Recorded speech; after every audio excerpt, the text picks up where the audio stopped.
Emmanuel Dutheil, le Zoom écho du jour tient en un slogan. Les femmes prennent donc le pouvoir. Oui, il était temps, mais là, la vague est impressionnante et c'est salvateur. Après l'Allemande Ursula von der Leyen, première femme à présider la Commission européenne. Après Christine Lagarde, première femme à diriger à compter de cet automne la Banque centrale européenne. Eh bien, c'est au tour de la Bulgare Kristalina Georgieva d'être peut-être la deuxième femme, après Christine Lagarde, à diriger le Fonds monétaire international. Elle a été désignée, c'était vendredi soir, comme la candidate de l'Europe.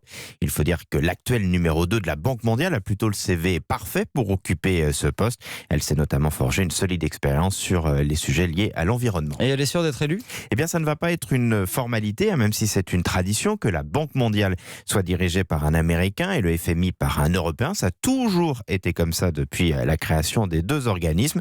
Mais là, ce partage est de plus en plus contesté, notamment par les pays émergents qui se sentent floués et qui pourraient donc présenter un candidat. Et puis, il y a un petit problème.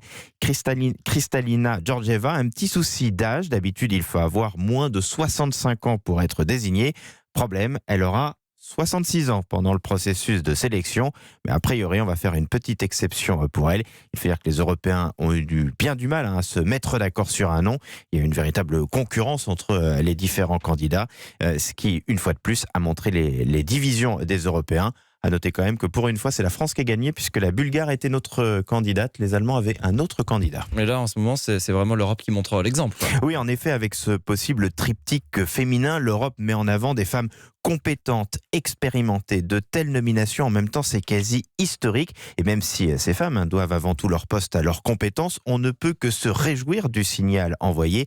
Ça peut permettre de casser des plafonds de verre. Prenons le cas de Christine Lagarde. Elle est pas loin, finalement, maintenant, de pouvoir entrer dans le livre des records. Première femme à avoir dirigé Baker & McKenzie, l'un des plus gros cabinets d'avocats au monde.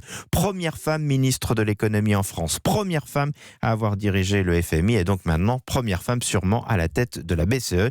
Il faut surtout espérer que toutes ces premières ouvrent la porte à de nombreuses femmes pour occuper des postes toujours plus importants. Emmanuel Dutheil, chef du service économie d'Europe 1 pour le Zoom Écho. Merci.